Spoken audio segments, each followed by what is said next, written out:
towards Angela Merkel. He has been pretty brutal towards Theresa May. Do you think it is because they are women? Well, I think he has a very bullying approach. And I think even just looking at the imagery, the sort of infantilizing imagery around holding her hand and the way he shakes men's hands, I mean, he does take a very bullying approach. But the right response to that is to show great statesmanship. And that is what Theresa May has done, and I expect her to continue. Just briefly, in terms of the whole Brexit process, how far do you think will the President's comments have galvanised, emboldened the Brexiteers to push even harder? Well, I just think that would be really unfortunate. What we should all be doing now is uniting behind the Prime Minister and trying to make this deal work, which is a pragmatic deal. And for them to then be undermining her at this point or seizing on the comments from the President's interview in The Sun, I mean, I don't think, frankly, having the endorsement of Donald Trump is going to do Boris Johnson any favours. OK, Sarah Wollaston, thanks very much for your time. Well, that news conference will take place after a working lunch, and I imagine the Downing Street folk are now going through the phrases, the arguments that Theresa May knows she's going to have to make, because of course she will be asked about it. And I suppose what compounds the challenge for Mrs May is it is not her natural arena. She's more of a sort of Whitehall warrior, good at the detail, good at pushing through legislation.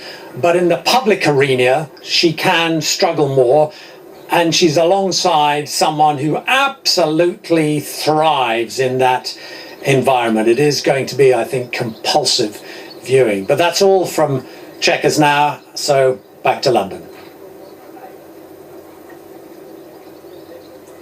Norman, thank you very much. Yes, back here at Westminster, the protesters are gathering for what is the main day of protest on this working visit by Donald Trump to the UK. One of the groups that's protesting, and it is a coalition of groups, is called Bring the Noise. And we can cross to our correspondent, Chichi Uzundu, who's with Bring the Noise. Chichi, just give us some sense of the numbers there that are starting to gather, and tell us about the different groups that are coming together under this banner.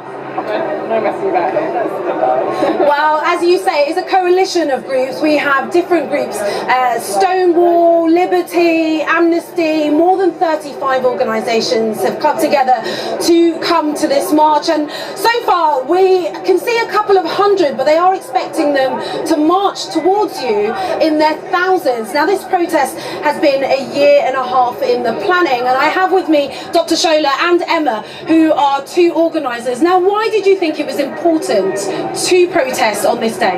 We see this as a glorious opportunity, quoting Martin Luther King, to stand in solidarity on the very values that we hold dear. So we're protesting against the divisive, inhumane, misogynistic and discriminatory policies of the Trump-Pence administration.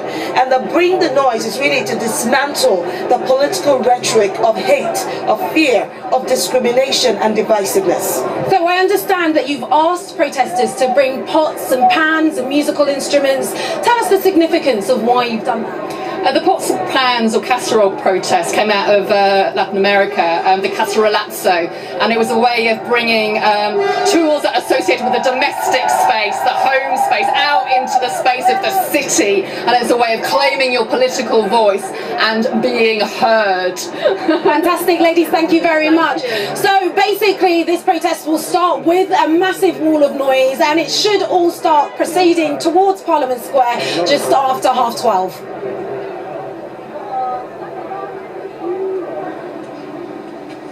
Chichi, thank you very much. Chichi Uzundu with the Bring the Noise protest. Of course, throughout the day, we'll be bringing you coverage of those protests as they gather and grow in size, we expect, and head towards Trafalgar Square for the main demonstration later on today. Right now, let's take a look at the weather forecast. Beautiful and sunny in Westminster at the moment. Let's get the very latest with Simon King. Hi, Simon. Hello, Anita. Yeah, pretty nice and sunny elsewhere across southern England at the moment as well, after this morning's fairly cloudy skies. Just down the road from you, Anita, in the city, we have got those blue skies as well.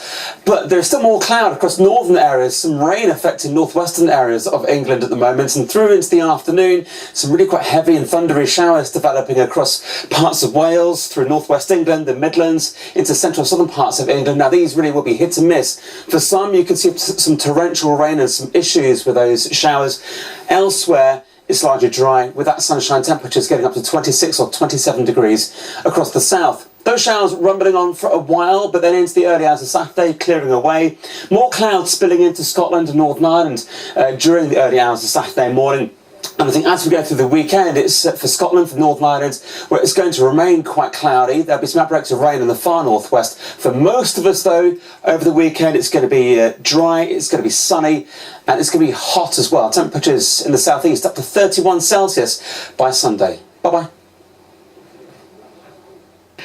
It's men's semi-finals day at Wimbledon, featuring former champions Novak Djokovic against Rafael Nadal, while Kevin Anderson's looking to follow up his win over Federer in his match against John Isner. Live coverage begins here on BBC Two from 12:30, with live alerts via the BBC Sport app.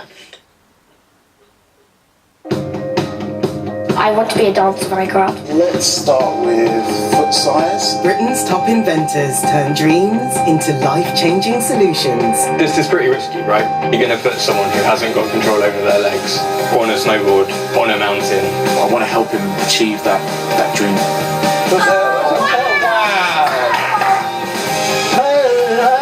Inventing the impossible. The Big Life Fix starts Thursday, 26th of July on BBC Two.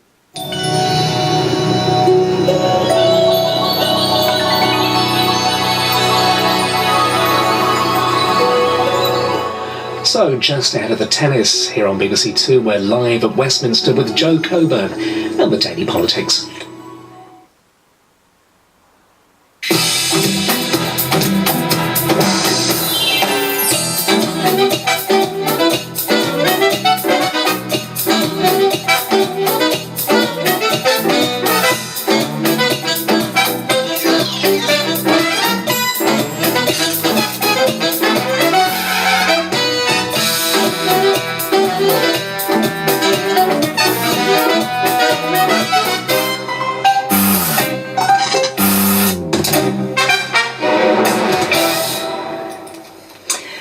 Welcome to the Daily Politics. Theresa May rolls out the red carpet for Donald Trump. The US president has this gift for Theresa May. We'll be dealing with the European Union instead of dealing with the UK. So it will probably kill the deal with. If they do that, their trade deal with the US will probably not be made. In an explosive interview in today's Sun, Donald Trump trashes Theresa May's Brexit plans and suggests Boris Johnson would make a better Prime Minister. Well, having insulted his host, the president has just arrived for talks at Chequers, as protesters gather in London to make their feelings about the president known.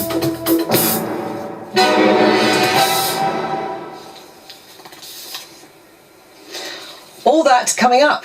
Here with me, Claire Fox of the Academy of Ideas, Kevin Maguire of The Mirror, and Conservative MP Sarah Wollaston. Welcome to all of you on this quiet day of news. So, yesterday, the government published this.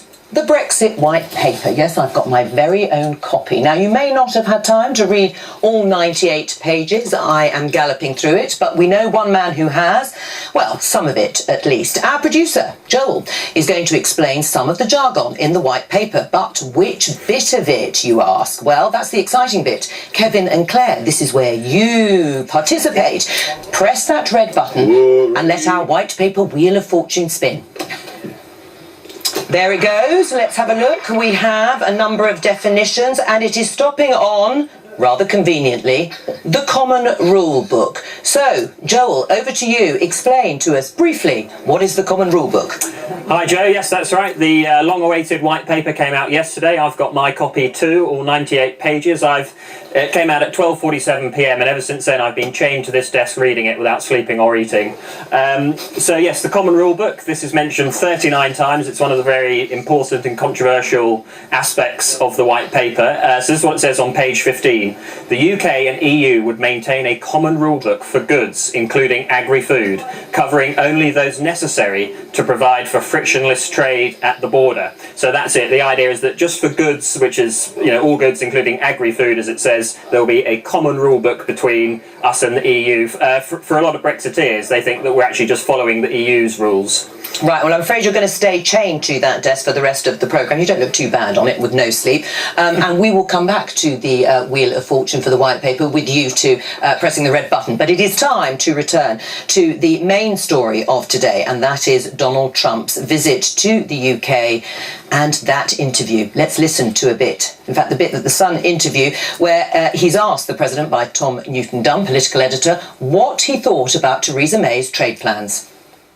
Well, if they do a deal like that, it will most likely, because we'll be dealing with the European Union instead of dealing with the UK. So it will probably kill the deal with. If they do that, their trade deal with the US will probably not be made. What did you mean? Because we have enough difficulty with the European Union. We're cracking down right now on the European Union because they have not treated the United States fairly on trade. If they do that, I would say that would probably end a major trade relationship with the United States. I would have done it much differently. I actually told Theresa May how to do it, but she didn't agree with it. She didn't listen to me. What did she say?